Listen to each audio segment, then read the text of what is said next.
An update on the helicopter crash that killed gubernatorial candidate Darren Bailey's son, daughter-in-law, and grandkids. The preliminary findings from the ongoing investigation. Winter is coming, how Rockford City officials are staying prepared for more snowfall this season.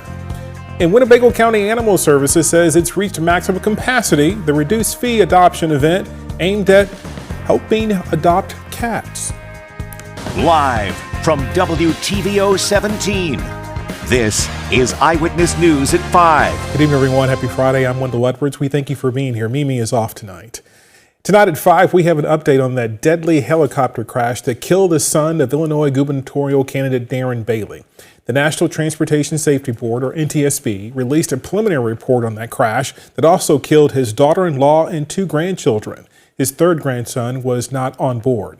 According to the NTSB's report, an in-flight structural or component failure at low altitude is believed to be a key factor in the cause of the crash. Earlier this week, Bailey announced he plans to stay in the race for governor. He is running as a Republican. In DeKalb County, deputies are investigating a crash that sent 2 people to the hospital. It happened just before 6 Thursday night. Sheriff's deputies were called to Route 23 in Perry Road in Afton Township, just south of DeKalb. Authorities say the 2 SUVs collided when one of them failed to yield. One driver was thrown from the car inside the car. Both were airlifted to local hospitals for severe injuries, and that crash remains under investigation. A Rochelle sex offender accused of soliciting a child for sex has been found fit to stand trial. A competency hearing for 29-year-old Timothy Odell was Thursday. Police arrested him in March, charged with indecent solicitation of a child and failure to register as a sex offender. Odell was admitted into a treatment facility in April after he was found unfit at the time. Now, following yesterday's hearing, Odell is set to appear back in court next month.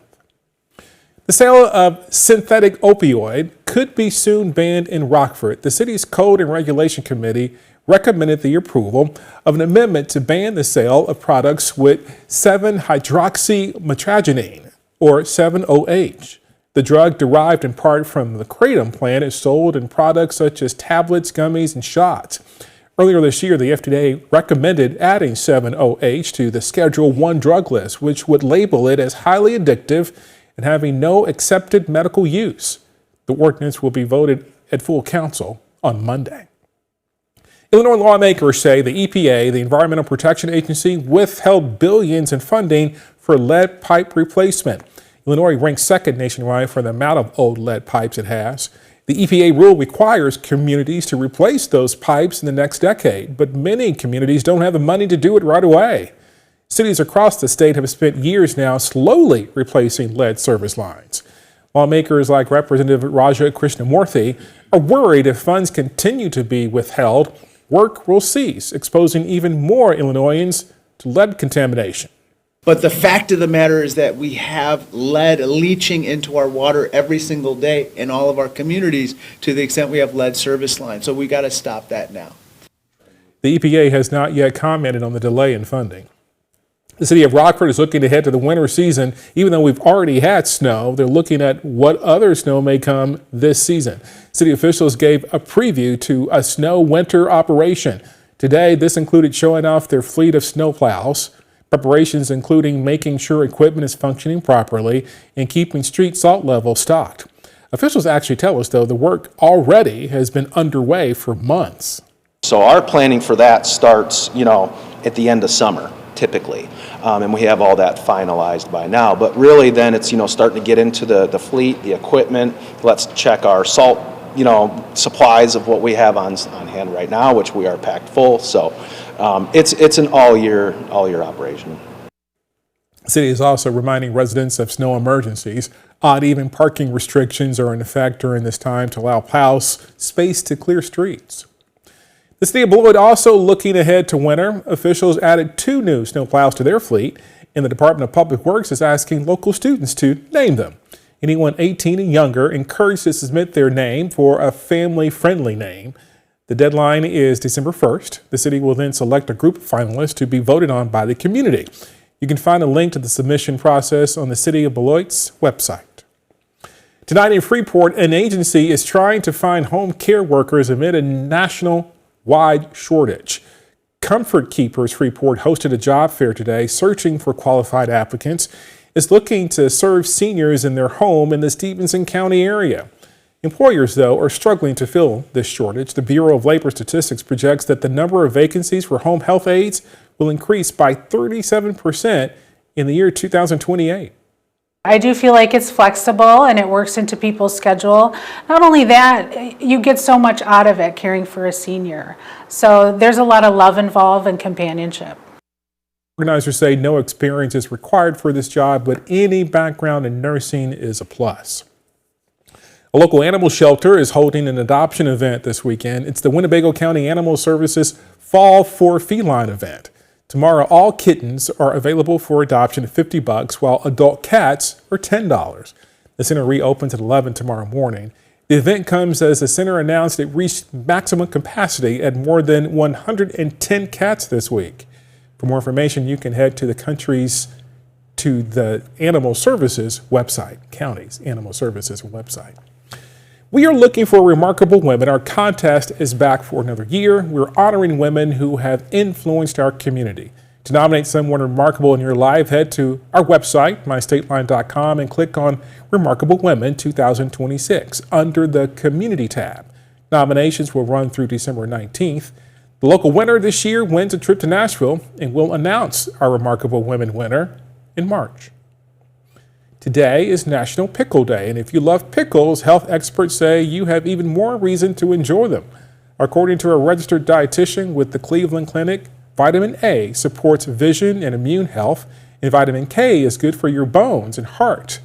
Meanwhile, potassium, can help with blood pressure and muscle function. Fermented pickles are also good for your gut health due to containing probiotics. Like many foods, it's best to enjoy pickles in moderation, especially if you have certain health conditions. So if you're someone who has to watch your sodium because you have high blood pressure or maybe kidney issues, or you've been told by a doctor to limit sodium intake, you really want to be careful with how many pickles you're having. That expert adds pickles juice has electrolytes that can help with hydration and relieve muscle cramps during intense exercise, though people, again, need to limit sodium should be cautious. Coming up, the Trump administration announcing a reduction of some foreign tariffs. We'll take a look at the recent trade deals as the legality of the president's tariffs remains in question. And coming up tonight at 6, that Thanksgiving meal, it's almost here. How much consumers could expect to spend for this year's holiday feast. High temperature today nearly reaching 70 degrees, just 5 degrees shy of a record high. But we will be a far cry from those numbers as we head through much of next week. How far our numbers could fall and how we could see for some of those overnight lows as well. That's coming up in just a few minutes. You're watching Eyewitness News, your home team, with Mimi Murphy, Wendell Edwards, Sports Director Scott Leber, and meteorologist Jordan Wolf.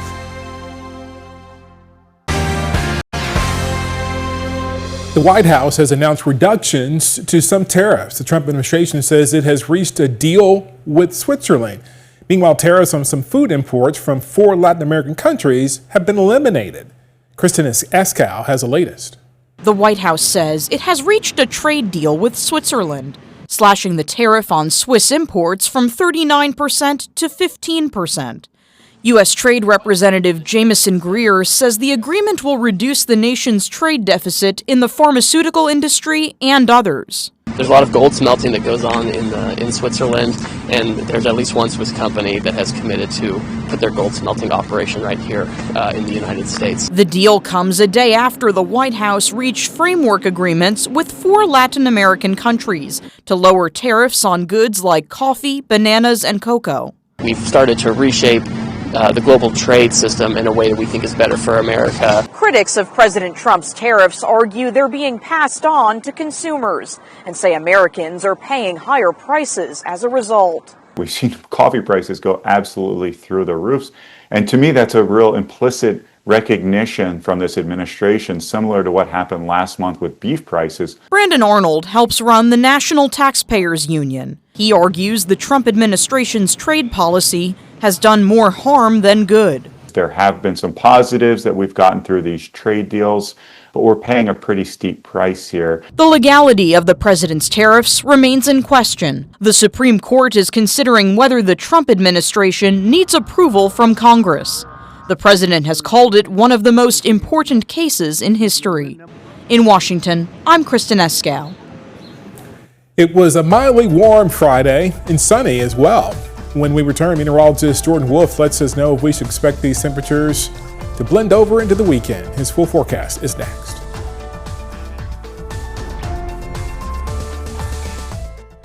Now, your first warned weather forecast from meteorologist Jordan Wolf.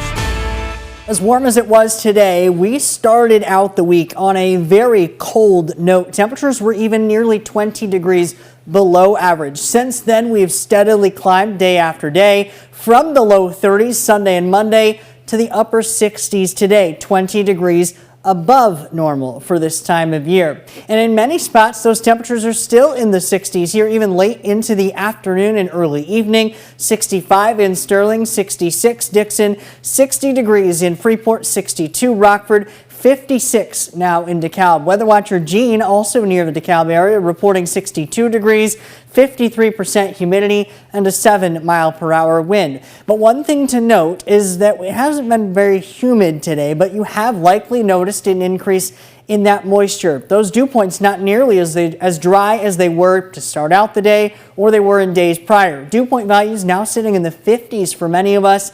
And one thing to note about dew points as well is that the air temperature at night can never fall below the dew point unless we get that drier air that works its way in. So low 50s at the moment for those dew points likely is kind of the floor for those overnight low temperatures tonight. And we may even see a rise in those dew point values through the overnight hours, which will likely start off the day tomorrow on another very mild note. All mild through the rest of the night will fail to drop below that 50-degree mark, temperatures staying in the 50s throughout the entire duration of the night. But following the passage of a cold front, we get that return of much drier air along with a cooler air mass to close out the weekend. Before we get there, the cold front situated with this low pressure system off to our north and to our northwest, currently producing some light rain across parts of the Dakotas, Montana, and into southern Canada. That cold front will spread our direction, but for the most part, all of that moisture and precipitation stays on the northern end of the area. We could see a stray shower or two during the early part of the day tomorrow, but the bulk of that would likely be well off to our north and our northeast. We do have the increasing cloud cover through the night tonight. Still some faint light on the horizon with many of our Mercy Health SkyTrack cameras, but an extremely mild night ahead. Air temperature likely does not fall below 50 degrees, and by midnight, we could be sitting at 54 and holding steady or rising through the rest of the night. We do get an increase in our southwesterly winds, eventually gusting near 20 or 25 miles per hour, and that continues going into tomorrow. Following the cold front, though, we flip that wind direction, northwest to 30-mile-per-hour wind gusts. Despite that, the cold front, the coldest air, delayed well back behind it. So we'll still make it to 66 for the afternoon high. But back behind that and even further into the weekend, that's where we get a big drop in our numbers. So 49 degrees for Sunday, a far cry from the 60s where we were, 46, 45. Monday into Tuesday, much closer to average over these next several days as we were today and where we will be tomorrow, much closer to the upper 40s. That does come with our next chances for a few showers. The cold front producing most of that rain to our north and east as we head through the daytime hours of tomorrow. Dry high pressure then for Sunday. Our next weather system brings a bit more moisture with it between Monday night and Tuesday, and we may have to watch the northern end of that system, not only for the sharp cutoff in our moisture, but also some of that cooler air with the high pressure in place before it. So there may be a few snowflakes to try and mix in the northern end of that weather system Monday night into Tuesday. But 66 for tomorrow, 49 then, and then we're stuck with the 40s the rest of the week, a much more active pattern with an increase in rain chances toward the end of the week. Thank you, Jordan. Scott's up next with sports. Two local volleyball teams took the court today for state semifinal action. We'll see if either one of them will play for a state championship tomorrow.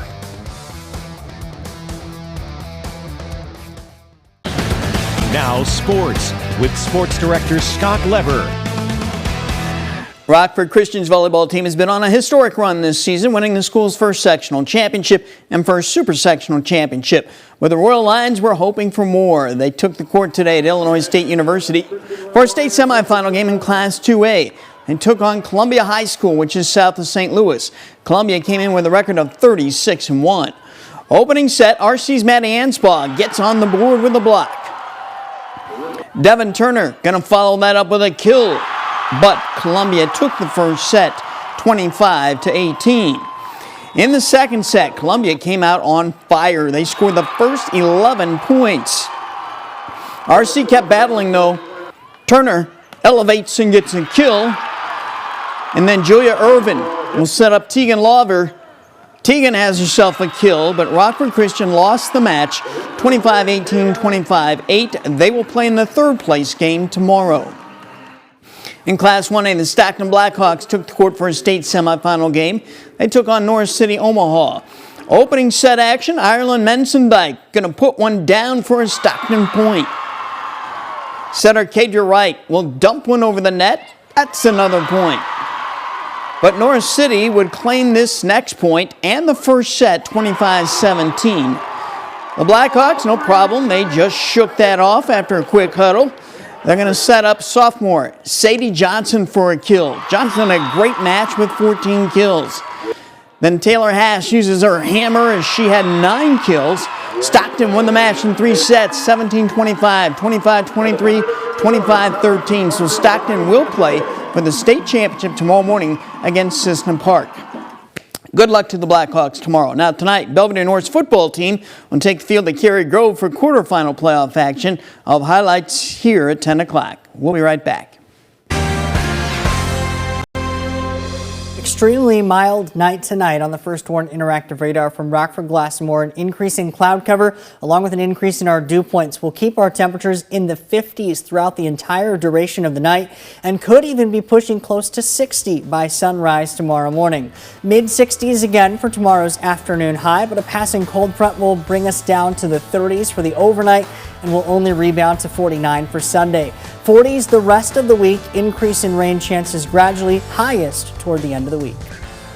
Thank you very much, Jordan. Thank you for watching. We'll see you again tonight at 6.